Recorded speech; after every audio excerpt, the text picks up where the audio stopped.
What's up, everybody? I'm Mike Arce. Welcome to another episode of the GSD Show.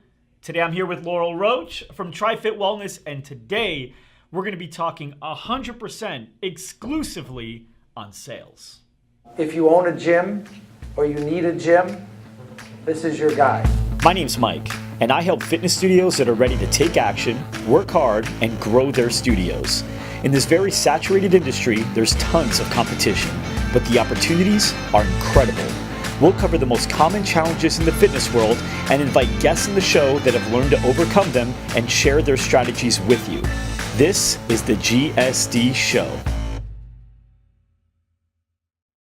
All right, everyone. So, special guest here in the house, Miss Laurel Roach from TriFit Wellness, and I've actually been working with Laurel here and there over the last, 6 months, something like that? Mm-hmm. And just kind of understanding her business, and you own a fitness studio right here in Phoenix. Yep.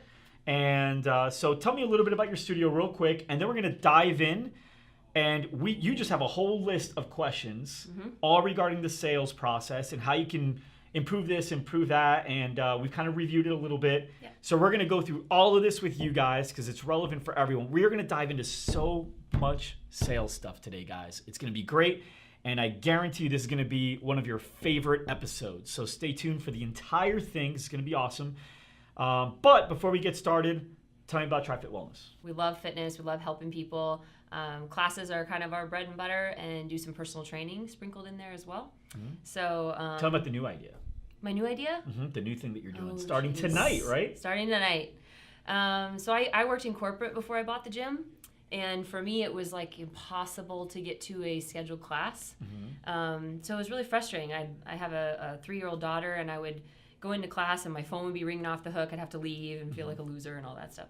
So, or show up late, it just was horrible. And it was a pain in the ass for me, like signing in, get charged for a class, all those things. So I just wanted to try something that was easy for people. So I'm kind of trying something out new where people can just show up. They show up in a time range, like in the busy hours after work, and it's a really pretty intense workout. So probably not ideal for a beginner, but really fun. Some HIIT training in there. So how can you show up at any time and not disrupt the class? There's it's just built that way. You can jump in at any time. So how long is the workout for any person? You can do one round in just under 20 minutes. You take about a 2-minute rest. Okay. And then jump in again. So it really could be as short as 20 minutes. And for me, like I work hard, and I did 20 minutes and I was toast. Like, okay. It was hard. Okay. So. But you can just keep doing more rounds if you want to? If you wanted to stay 2 hours, I mean, I don't know why you would, but you could. You're going to be like extra burnt You toast? could stay for 2 hours, I guess. Sounds good. So everything that we're going to be going through works for whatever business. So if you own a fitness studio, but you also own a massage studio, or you also own a restaurant, or if you're listening because you just like the GSD show and you realize that 90% of business is business, only that 10% is really like specific to the industry, it doesn't matter. This is sales stuff, period. And for a lot of you guys that know me, I have not only been in the fitness industry for my entire life. I've been in other industries, and this is strategy that I've been taught as a student of sales to work in whatever arena that you're in. Okay, it's high-level stuff, guys, and we're going to go down a list of all different questions, random order stuff, but each one's going to be great. And one thing you may think throughout is, I don't know if that's going to work for me. It's going to work for you, and I'll tell you why, because that's one of the things we address in here. So let's get started. You have all your questions. Yep. So we'll let you lead the questioning, and I'll just kind of answer them as we go. Sure. What do the best businesses do? I mean, gyms or businesses in general, in regards to a sales process? Well, there's 2 ways to look at it. There's your actual, like, what's the steps within the sales process, but then what's the mentality and your mindset when it comes to sales. I think that's the first thing we should tackle down, because the steps within are going to vary per different type of studio or company that you own or that you're selling. And so let's get the mindset out of the way first. The most successful businesses that we work with, the ones that are just killing it and adding next locations or expanding, those guys, they look at it this way. Everyone else that I'm playing with, every other competitor in my box, in my community, they're all playing for second. That's it. None of them are competing with me. So whatever needs to be done will be done. Whatever this guy's doing, I'm doing that too. if this guy's doing X, Y, and Z, I'm also doing X, Y, and Z, but I'm also doing this letter he doesn't even know about, right? And that's one of the first things you need to understand is, oh, well, he does it that way. I do. Okay, maybe. But you need to really understand what your competition's doing. And Grant Cardone said, he goes, I want to crush everyone around me, right? That's what he said. And that doesn't mean ruin their hopes and dreams, right? Because there's a lot of room to grow for everybody. But if you want to be successful, the best of the best, they know that I'm not playing with anyone else. Everyone's playing for second.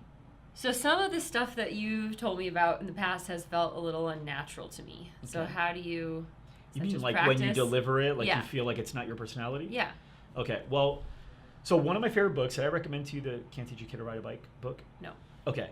One of my favorite books of all time on sales, and you guys maybe heard me reference it in episode 34, which was all dedicated to sales. I recommend you watch that one too if you like this one. But it's the book called, and properly titled, You Can't Teach a Kid to Ride a Bike at a Seminar. And you can. Do you know how to ride a bike? I'm really bad at riding a bike, but yes. Okay. Normally I wouldn't ask that. 2 years ago, I realized I met an adult for the first time that never learned how to ride a bike. I thought it was really bizarre, but apparently they're out there. I have to keep both hands on the handlebars. It's okay. But you learned how to ride a bike, and you remember when you had to learn how to ride a bike or teaching your kid or anything, it's unnatural. We weren't born to ride a bike. Right. Like, that's not something that, it's not natural. Mm-hmm. We learn how to ride a bike, and it's uncomfortable in the very beginning. So getting on a bike, there's all these different steps of getting comfortable. First, it's, usually what happens is somebody holding your seat. You don't start on your own, he's just rolling with you, and then he lets you go. Mm-hmm. That's the first step. Can I stay up on my own?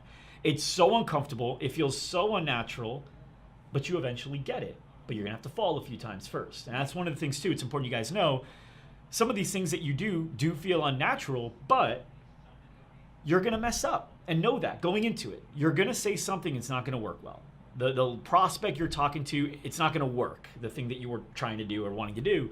And that's fine. That's falling off the bike. What do you have to do to keep learning how to ride the bike? Be a student. You got to get back on the bike. Yeah. You can't just be like, all right, well, that didn't work. You got to get back on the bike. So once you get back on the bike, now you can keep doing that. Now, eventually, okay, you got that part down, but now we got to learn the next thing. Now we got to learn, how do I turn, right? Because the kid, first thing he does is he just keeps going straight. I'm doing it. Then he goes, uh-oh, and boom, right into a car or boom, right into a curb. So the next thing you have to learn is how to turn. That's unnatural. Eventually you get that.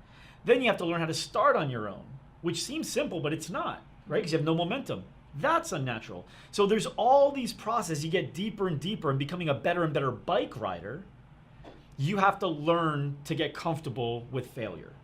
And eventually these things will be natural as it becomes habitual and you just do it. So yes, I know some of the stuff feels unnatural to you. It feels unnatural to everyone because this isn't normal. But I want you to practice it because these are the things that are proven to work, these sales strategies. And we're going to go through more of them, guys, throughout the entire episode. Okay, what else? So you've kind of challenged me on this before as far as like how much I'm reading about sales. I feel like I'm pretty good at it, and you said, well, how much are you reading? Like, what are you really doing to practice this? Right. So every day you should be doing it. Every day you should be doing a few different things. And you don't have to do them all every day, but you should be spending a good time on at least one of them every day. And if you can do a little on each one, it's great. Number one, you should be reading, learning about sales. There's tons of sales books out there. I've made recommendations in the past. Sam, if you could put that up here.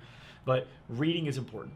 Number two, you should be doing some like role playing, like in the car, just randomly come up with objections that you know come up and then practice different ways of combating them. Okay. It does work. You start getting comfortable. You don't want to practice new moves in the game. You want to practice new moves in practice, and then in the game you execute what you've practiced. Right. And then also, it's really good to listen to recordings of yourself. So when you're doing a sales presentation, just flip your phone over with the recording app on, and then when it's done, save it. And then this way, when you're in your car, you can listen to it.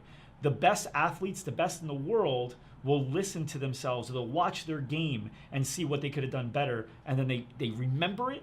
It cringes when they do something wrong, they know they did wrong, and they perform better in the next game. So one or all of those three things should be done every single day. Okay. How much time should I actually spend like on the tactical part, like calls, sales emails, all of those things? All right, so I had broken this down because I knew you were going to ask this one. So here's the thing, when you guys are looking at all the time you should be spending on sales, there's two different buckets you should be focused on. One is your sales studying, your homework, being a student of sales and learning new things and practicing. Next are your sales activities. So the things that you're doing every day to actually generate sales are two very different things. So sales activities, how long have you been in business now with this particular TriFit? 6 months. 6 months, right? So you've already gotten a bunch of leads. Yeah. And you've already got a lot of contacts. So every single day, you should be setting aside 2 hours for sales activities, right? Now, I've done the math on this because the sales is something I've done for a long time. Generally, the average sales call when you're reaching out to people, a list of people that you want to contact, which is your list. And by the way, that's your people that pause with you, people that haven't signed up with you yet, right? So leads and pause that you want to get back. So when you're following with this list, you should be able to get through calls on average of 3 minutes per call. Some will be about a minute, minute and a half because you get to voicemail and you leave that. Some of them you talk to 10, 15 minutes and try to get them back into the studio, right? Mm-hmm.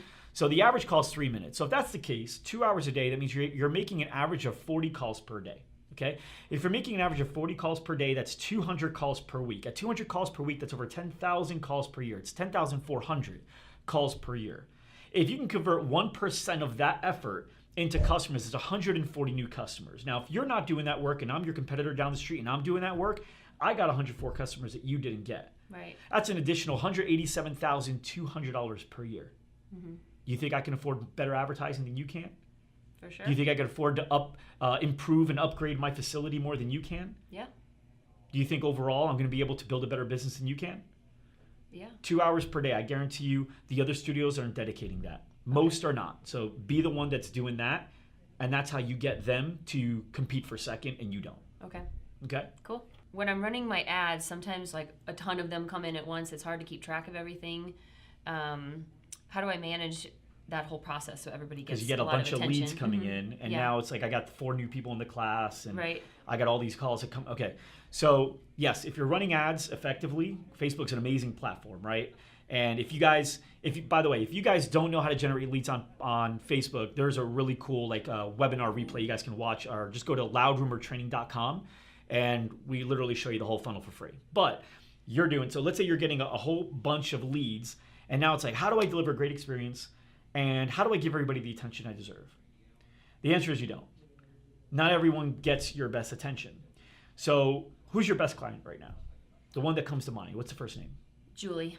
Julie. So if you had 300 Julies, what would life look like? Awesome. It would be great? Super happy, yeah. Okay. Do you have 300 Julies? No. Right? So what you want to do is you want to identify what makes Julie, Julie. What is it about her? You know, for example, let's say you have 2 ideal clients, Julie and David. Julie may be that really fun, positive person, high fives everybody. She doesn't stick to maybe everything you tell her to do, but she's super accountable. She knows it's her, but she still keeps trying to be committed to all this stuff, right? And then you may have David. David may be super quiet, but he's very committed to everything. He sticks to the program. He shows up every day, right? So maybe those 2 are your favorites, and maybe you have a 3rd or 4th that you like. Either way, you want to find out what makes them, the people that you want to multiply. And then when you're talking to people, you just got to identify as quickly as you can. You get better and better at that as you talk to more people and as they come in. But who is like Julie and who's like David? And if they're not like Julie or David, then this guy is, who do you think you should be paying more attention to? The guy that's like Julie and David. Right. Don't pay attention to this person as much. I know this sounds mean, but at the end of the day, you're giving them something for free, right? They're coming in on a free trial. So you're saying like lead scoring. Yeah, exactly. So understand who's who. So, man, that person on the phone sounded amazing. She's like a Julie person. Yeah. That person you want to confirm the appointment with. You want to say, you know what, I'm going to hook you up with an extra free week if you like. Come on in, right? Like, just do whatever you can to get them in. Mm-hmm. And that's who you pay attention to. And the person that was on the phone that's nothing like them, yeah, I don't know. Maybe I can come in at 6. Can I call you back on it? And just the way their energy and their attitude is, if they remind you nothing of Julie and they remind you maybe worse, like the people that you don't like serving, the people that always have something to deal with, just don't even follow up with them. Mm-hmm. Lose fast. Don't feel like the reason a lot of people feel like they need to focus on every single lead, in that detail, is because before they were doing advertising, they weren't getting a lot of leads. And so you had to grow you had to do what you had to do to get your revenue in. Right. So you're giving every lead you can attention because you got 10, 15 in. But when you're getting, like 100 some plus in, you're running Facebook ads, if that's what you're doing, you can't do that. You have volume now. Focus on the ones that are like Julie. So how do I get more of my Julies, of my best customers, my ideals? Okay, so have you met Julie's friends yet? Any of them? No. That's a problem. Who do you think she Julie keeps hangs trying. out? Okay, so she keeps trying. So what Yeah. is she trying? What is she saying? I don't know. She keeps telling me. She tells everyone. She tries to get them to come in. Have you done anything to get them in? Have No. you given her a physical pass and a T-shirt? No. No? Okay. So here's the thing. You want to help Julie look like a rock star. Yeah. Because who do you think Julie hangs out with? Other Julies. Other Julies, right? And the miserable client that you have, who do you think she hangs out with? Miserable people. Miserable people, right? Maybe. Maybe not. I don't know. But Julie for sure probably is Right. hanging out with some really rock stars, right? Good rock stars. So you want to tell her, hey, look, you bring your friends in. You bring 5 friends in this month, I'll give you a free month on me. Now what is she going to say? Guys, if you come in, I get a free month. Yeah. They're going to come in for Julie because I like Julie, Right. right? So do whatever you can. You got to get creative with that, but find a way for either A, for it to benefit Julie, B, for it to benefit her friends, or both, so you can get them in the door, because that's going to be your best way. Your best way to get your best customers is to find out who your best customers hang out with. That's one. Number 2, what was it, episode 59, right, with Pumpkin Plan? Is that right? So watch that episode, because the Pumpkin Plan, which I'm not going to go into because episode 59 dives into it deep, but it's all about finding out where else Julie goes. Do you know who her chiropractor is, or No. who does her massages? No. Do you know if she gets physical therapy or acupuncture? Do you know what health store she likes to go to, her favorite restaurant? Do you know what supplement store she goes to? Any of the other people that serve Julie in the realm of health and wellness? Do you know those people? No. Know those people, because you know what? They know how to land the Julie too. Okay. So if they know how to land the Julie, they know how to land your ideal customers. They probably have other Julies in there.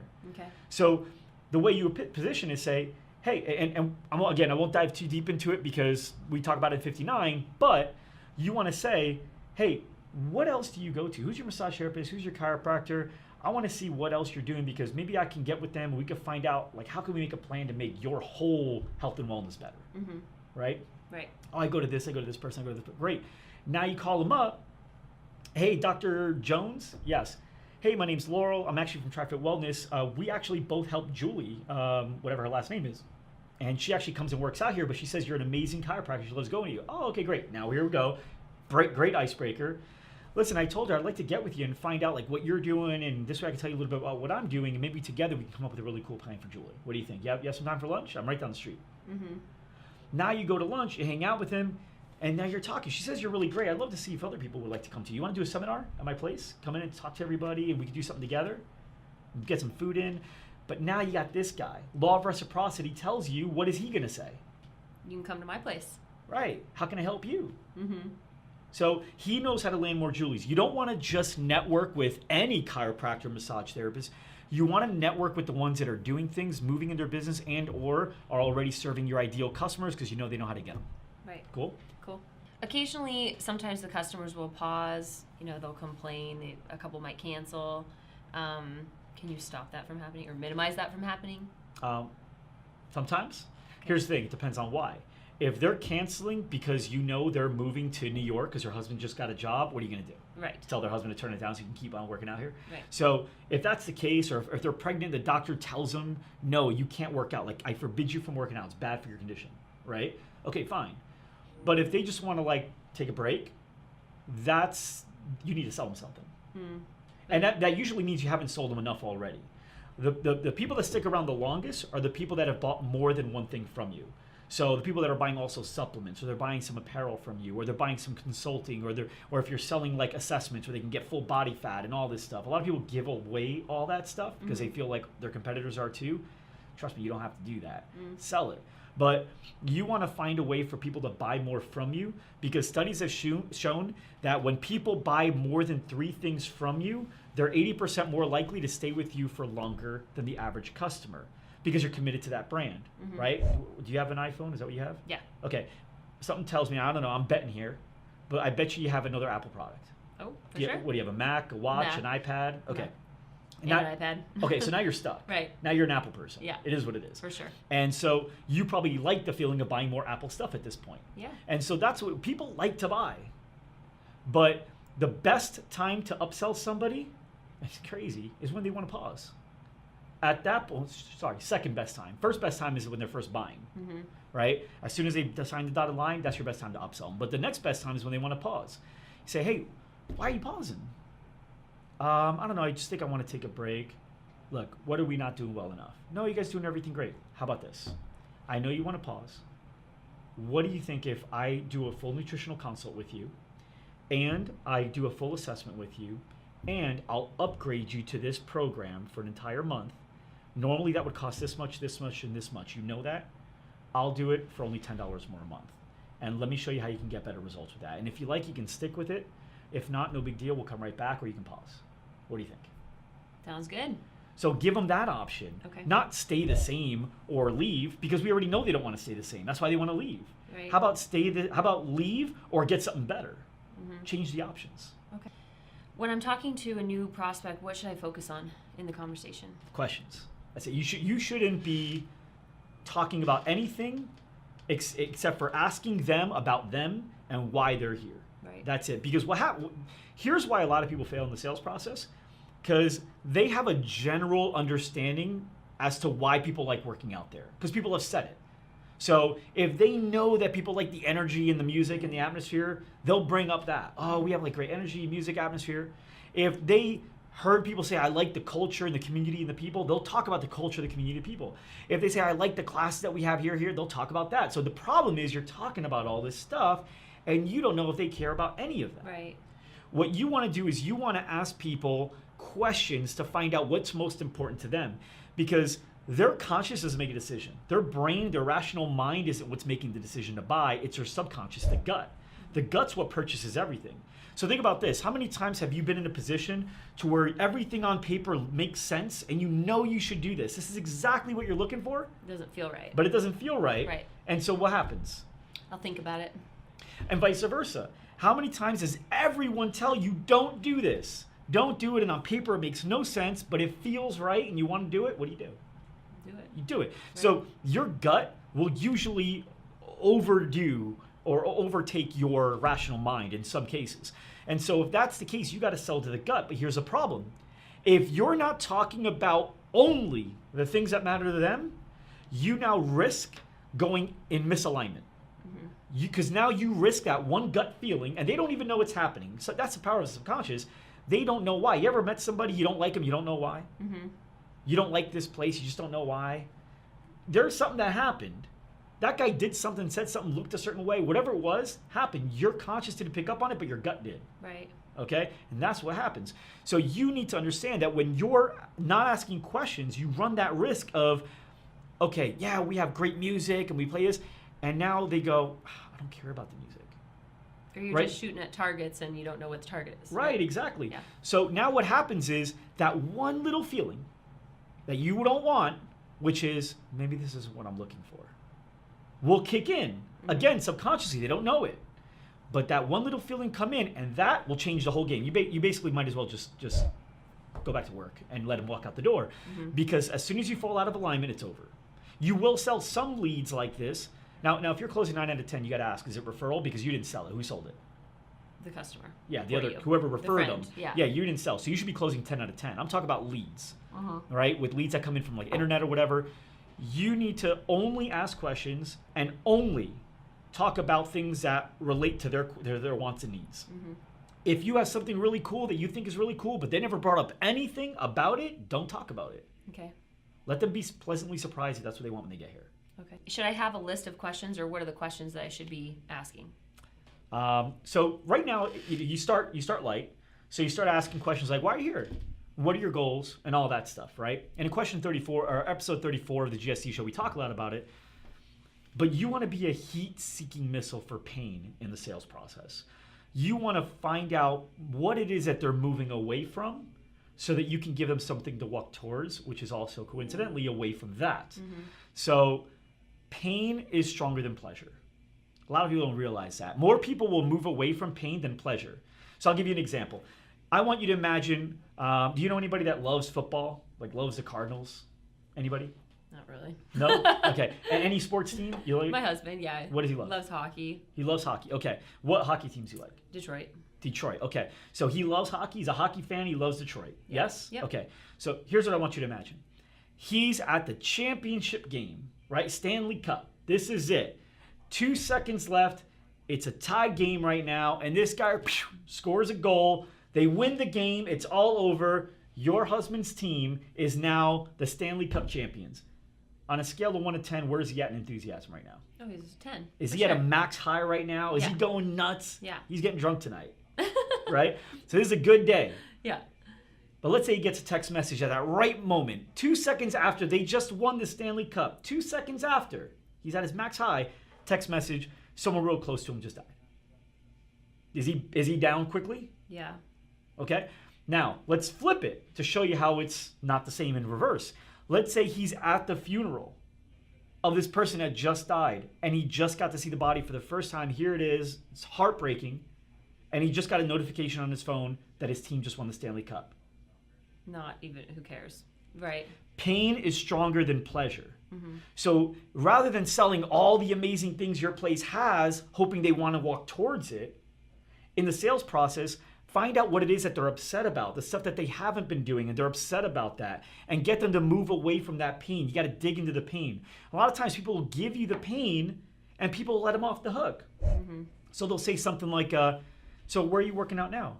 I'm not working out anywhere right now. Why is that? Just haven't been able to commit to a place. Okay, and then they'll breeze through it and go on to the next question. Right. And they'll say something like, okay, well, what do you do for nutrition? No, you don't do that. Dig into it. Dig in. What do you mean you haven't been able to commit? Yeah, just, I haven't been able to, stick with it. I'll do it for like a month or two and then I fall off. Why do you think that is? Well, because of this, to give you a reason, just so I know, and it's okay if it is, but are you okay with that feeling? No? Is that something you want to change? Yeah. Scale of 1 to 10, how much would you like to change it? 10. And what would life be like? How would you feel if you got to a 10 there? Awesome. All right, let's get you there. Right, so now we found out what the pain was. We found out they don't like it. We know what needs to happen for them to get there. And so now let's get them excited about getting there, because moving away from that pain is also in the direction of pleasure. Does that make sense? Yeah, absolutely. As opposed to just selling pleasure without running away from pain. They think both can exist. Yeah. Okay, what else? Okay, how much of what we do, like our services and everything, should we talk about then, if we're supposed to be asking questions? You shouldn't be talking about anything that you do until all the questions are off the table. So don't respond to every, if let's say you ask a question, they give you a want and need, and then don't immediately provide the solution. Just keep asking more questions. Now you know what the solutions are for all those, and you can paint that picture later. But the best thing to do is to get them to paint the picture. You want them to see the future. You don't want them, Mark Lack said, right? You don't want to sell the transportation, you want to sell the destination. Right.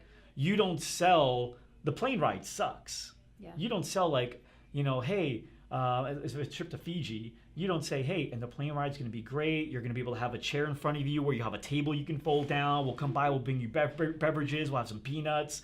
No one gives a shit about all that. Right. What do they want? They want to get to Fiji. Right. You sell Fiji. You don't even talk about the plane ride.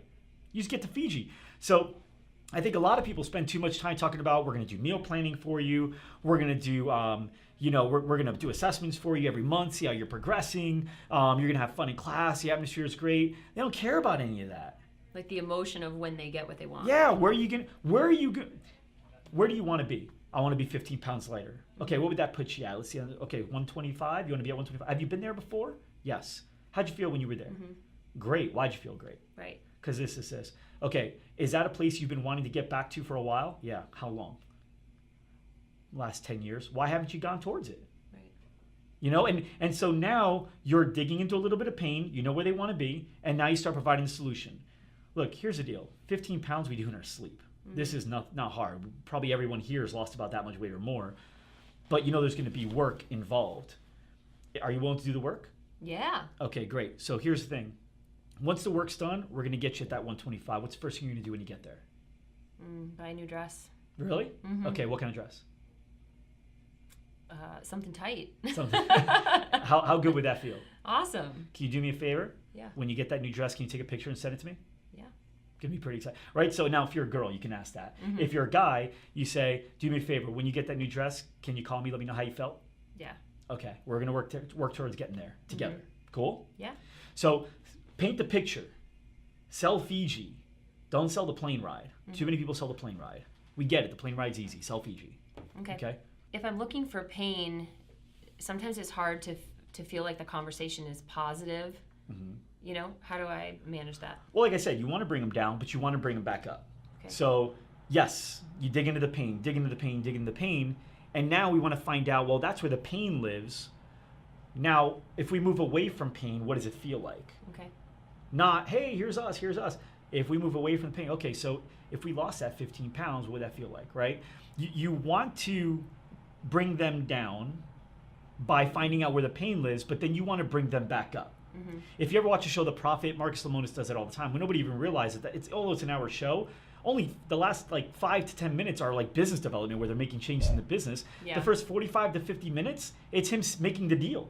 Right. And everyone cries. Right? In the very beginning, he builds rapport with everyone. Oh, it's a great place. And then all of a sudden, the person's like crying, and then he brings them back up, you know. I never noticed that. Every single episode. Now that I think about it, yeah. Every single episode, he finds something. Hey, look, the person's crying. Hey, look, I don't want you to worry about that. One thing I will say is you care more about your people than anyone I've ever seen. Or you care more about this business, or you're doing a lot of right things with the number. He'll find something that the person's doing right to get the person feeling like there's hope, which there is. And then he starts painting the picture of what he wants to do and why he wants to do it and all that, which is with them. So you bring them back up, but you got to be a challenger. He's a challenger. If there's a great book called Sales Dogs, and Golden Retriever is where most people play, which is a nice dog. My dad had a Golden Retriever. That dog would be best friends with the first burglar that walked in the door, right? Golden Retrievers are very, very nice. But the Pit Bulls, the Dobermans, those guys, they want to be a heat-seeking missile for that pain. They want to find out how to get them. They challenge. You have been a personal trainer. You have personal trainers. The best personal trainers, if a person is not sticking to their meal plan, or if a person is not giving their all in the workout, what do? Call them out. Call them out. Do the same thing in the sales process as to why they're not joining. Okay. Build that rapport early. This is what it's going to be like here. I'm going to call you out. It works. Challengers win. That makes sense. I know you talk a lot about getting them to sell themselves. How do I do this? Well, a few things. First thing, you always want to agree with that. Okay. The first thing that'll break a sale is disagreeing, creating conflict. Because again, it's going to be a misalignment, right? Okay. So you never want to say, well, actually, or, well, not really. You want to avoid that. Okay. Even if that's the way the sentence you believe should start because they didn't get it right or something, you want to agree. Always agree. Create that feeling of alignment, okay? So it's important to know this too. Everyone is contrary by nature. Everyone. So if you take, let's say, like a massage therapist, right? And let's say you don't know much about massage therapy. You meet this person at a barbecue and you go, hey, what do you do? And the person goes, I'm a massage therapist. You can go one of two ways. You can either say, oh, wow, I heard you guys like do really well. Like I was pretty surprised as to how well massage therapists do. You guys are probably killing it. And what are they going to say? It's not as easy as you think. You know, there's definitely a lot of work goes into it. You got to trade your time for money. They downplay it. Yeah. Everyone downplays it. If you say someone's real smart, they're going to be like, And then if you go the opposite direction, same scenario, just different dimension, right? And you go, wow, I heard that's a really tough industry right now. I heard like a lot of people really, they're all going that massage. No, it's not. No, actually, we have a lot of regular customers and blah, blah, blah, right? So no matter which way you go, if somebody feels you're assuming something of them, they'll be contrary by nature. So the easiest way to get around that is always agree and create that feeling and that alignment. So if the person says something like, well, I heard that carbs are bad, I should never eat them. Okay, agree. But you don't have to agree with that. Agree with something. No, I totally agree. And there's a ton of information out there that says that, right? But I want you to think a whole new way and be open to this. Are you okay with being open to it? Right, so agree. Don't say, no, that's wrong. Right. No, don't believe that. There's a lot of people say, don't do that. Because now, who do they trust now? This person said the same thing you said with the same passion, or the opposite of what you said with the same passion. So you want to agree. Yeah, no, and I've read a lot of that stuff too. But this is what we've learned, and this is how our clients are running through stuff. Okay? Agree with them, and then tell them what you know. Okay. Okay? Sounds good. I don't like to overpromise something, so we tend to underpromise, overdeliver. No, never do that. Don't do that. Don't underpromise. Okay. So, can you help somebody when they're sitting in front of you? They give you their goals. Can you help someone get there? Yes. Okay. And if you know you can get there, tell them with all confidence you can get there. Okay. That's Simple it. as that. If I tell you I can help you get 100 leads through Facebook, and Sam tells you he can help you get 100 leads through Facebook, the only problem is delivery. He says, yeah, I think we could get you 100 leads through Facebook. I mean, it may be 50, but let's call it 50 to be conservative. And I say, look, I'm going to get you 100 leads through Facebook, period. Who do you feel like you want to sign up with? You. Sorry, Sam. Now, here's the thing. If you don't think you can get them to lose that 15 pounds or 20 pounds, and don't tell them that. You don't want to lie. Right. But if you know you have the goods, have confidence and sell it. Okay. Period. Okay. I think probably the most frustrating thing is when you feel like you did everything right, you asked the questions, you found the pain, and then they still don't buy. What's going on? Well, usually it's little things. So little things that you didn't know created misalignment. Mm-hmm. Whether your breast stunk, right? You just had pizza or you just had oreganos and you You never... trying to tell me something? No, right now you're good because you had some Tic Tacs, right? By the way, best candy ever. But whether it's that, whether it's in the corner, you have a little garbage pail and there's like tissues coming out of it. Seems messy or something. Seems messy. Or you have a trainer that's like on the phone, swinging his feet around, laying on his back, right? Or something like that. There could be any little thing. The best business owners are like perfectionists with their business. They look at every little detail because they understand that all of it is marketing. Mm-hmm. Everything is the way you feel. That whole phrase, you may not, I remember not remember what you told me, but I remember how you made me feel. Mm-hmm. Feeling, gut, is what's going to buy or not buy, not the rational mind. Even if this is what they want, if there's anything that happened, you might be off. So you got to pay attention to all little things. As a business owner, as a salesperson, you have to look at all the things. Is your desk nice and clean?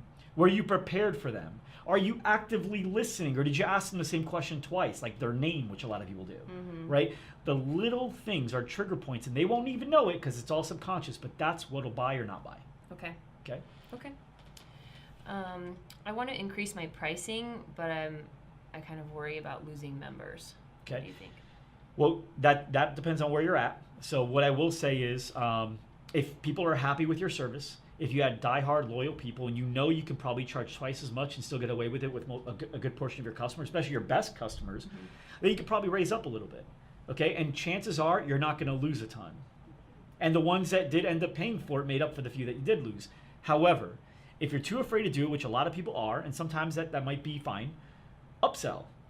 Too many people are not selling enough stuff. And Sam, what was the episode with Zach Lucas with .fit? 54. Episode 54. So watch episode 54 because we talk about a lot of ways that you can actually make more money on the back end with upselling. We talk about Felicia Romero and how she was able to go from $99 to $115 a month, which is where she wanted to be by raising her pricing, but she didn't raise her price. All she did was sell more, and her average customer price or value per month ended up being $115 just by making those additional upsells. And not only were you able to make that revenue that you wanted to make, but on top of it, you got them to buy more types of things from you, which secures the likelihood of them being a loyal customer for longer, because we know that's what happens. Okay. So think about that monster you create. You are actually able to keep the better customers for longer, because the key people you're keeping for longer are the people that buy more type of stuff from you, which is what you want, Right. right? So Okay. sell more things. Okay. What if the person says they don't have the money to Okay. invest with us or to spend?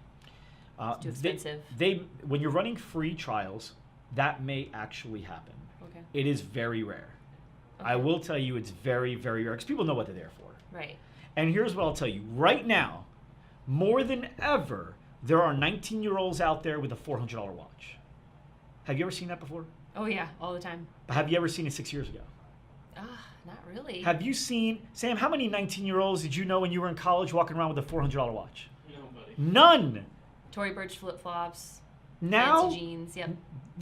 this is a $400 watch. I never had a watch that cost me more than $40 before this. And this doesn't even do that much. And on top of it, that $40 watch would last me longer. This got maybe a year or two tops before I have to upgrade to another watch. They're willing to spend money on what they want. Yes. Okay. So some people will tell you they don't have money. They're not lying to you. Deep down, they believe it too. But they do have the money. They're just valuing where they're going to put it. Okay? Your job is to sell them that you have what it takes. I know down below you have another question. We're going to touch on that a little more. But you have to understand, first, you have to sell yourself on this. People are walking around with $400 watches on their wrist. People will spend money if they want it. Okay. Okay? So one of the things I wanted to make sure that I talked to you about is the decoy effect, because you remember the first time you mentioned this to me? Yes. And I was super like, this doesn't make any sense. I'm not doing that. So the decoy effect. So what props can we use, Sam? Let's do this. Apple.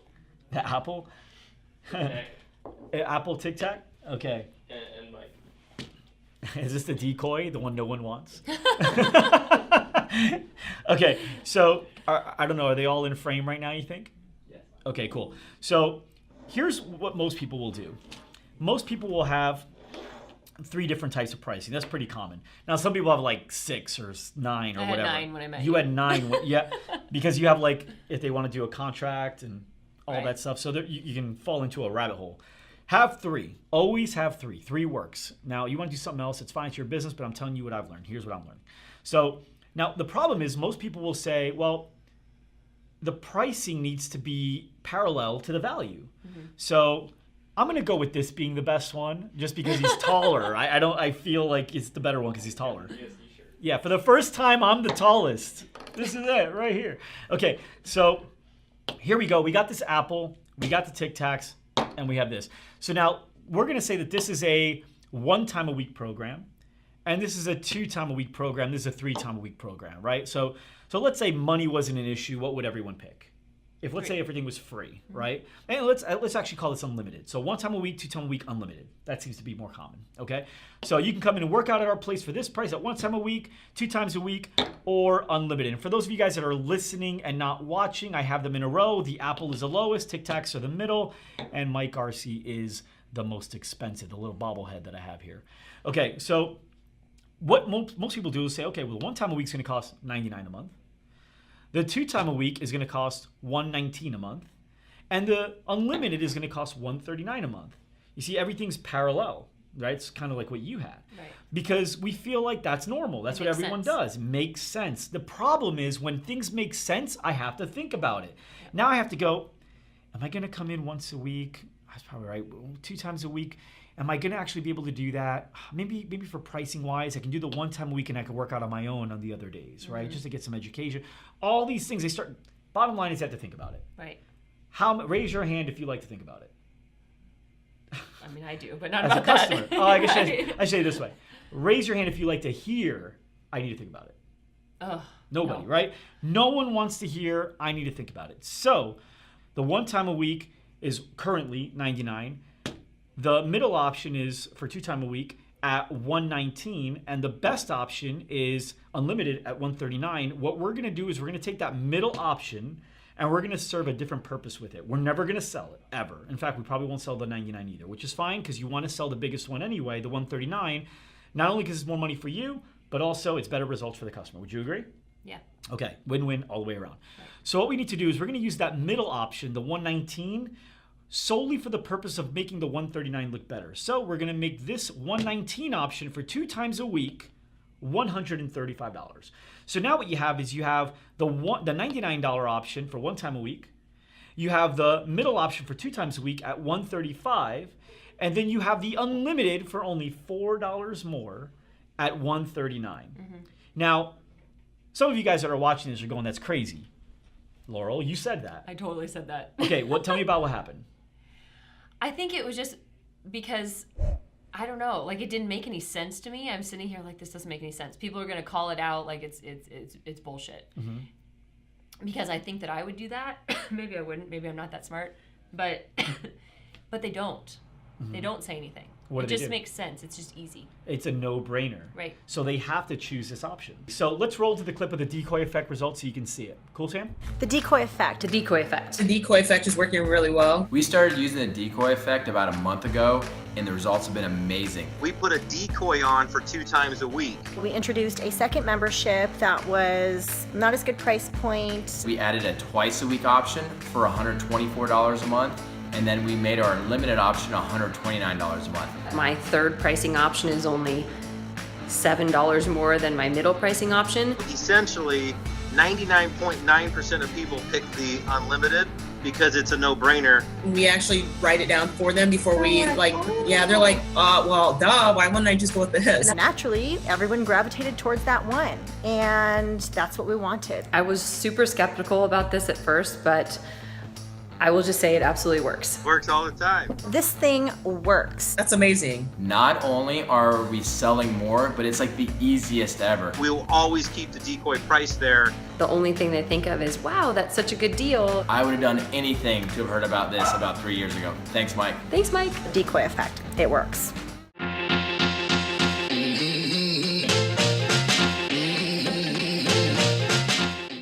last question is, what's the fastest way to get sales? Well, two things. Actually, three. Number one is paid ads. Paid ads is super easy, especially in your industry. Okay, just make sure you're doing them right. Facebook is always going to be the best. Next thing, the fastest way is partner with people that also have a really great customer base that serve the same type of customer but don't compete with you. The chiropractor, the massage therapist, all that. Find out who they are, build a relationship. We talked about how to do that earlier on. Okay. And the third thing is get a coach. Find people that are doing it successfully that aren't competing with you because they're maybe 10 miles away or 20 miles away or whatever, and find a way to hire them or get them for the time or get them to mentor you so you can learn from them. Okay, success breeds success. Outside of that, I know you have to get going, right? Yeah. Because you have your brand new unique class starting in Woohoo! like 20 minutes. Super excited. Hey, thank you so much for coming on. Thanks for answering I really my appreciate it. questions. And this is part one. We're gonna do a whole nother one of these pretty soon. I'm not gonna tell you when, but what I will tell you is if you guys want to learn more about how to get more sales in, go to loudrumortraining.com. Go to loudrumortraining.com. We actually show you end to end how to get a ton of leads using Facebook. If you own a fitness studio, actually if you own any business, small business, you got to go to this. So loudrumortraining.com. See you there. Thanks so much, Laurel. Thanks. See you next week. Thanks so much for joining us today. If you like this episode, then subscribe to our podcast on iTunes, Google Play, or Stitcher, and to our YouTube channel to never miss an episode. You can get all the links by going to thegsdshow.com. Thanks, and see you next time.